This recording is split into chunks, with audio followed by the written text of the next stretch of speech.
Okay, today in class we compared decimals.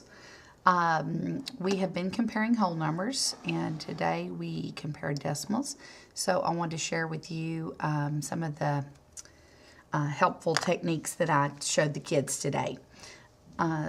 We took these base 10 blocks models and we shaded them according to what decimal number they represent.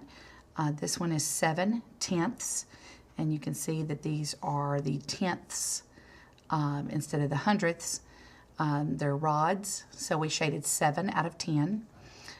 This one is 27 hundredths, so we shaded 27 of the 100.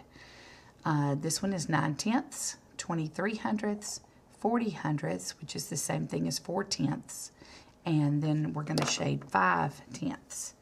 So out of these 10, we're going to shade 5. 2, 3, 4, 5. So the kids shaded these today, and then they cut them out and put them in order from least to greatest. So instead of cutting them out, I'm going to show you just on this piece of paper how we would do it. I always tell the kids to line the numbers up vertically. So we're just going to write them in order, and we're going to make sure our ones place is in line, our tenths and our hundredths.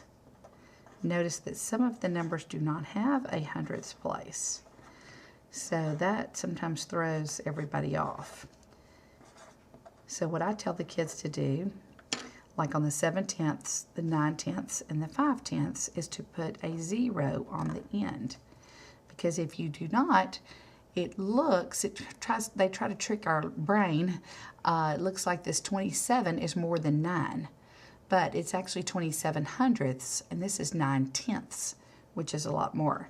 So when you put the 0 on the end, which doesn't change the value, you can see that the 90 hundredths is more than the 27 hundredths.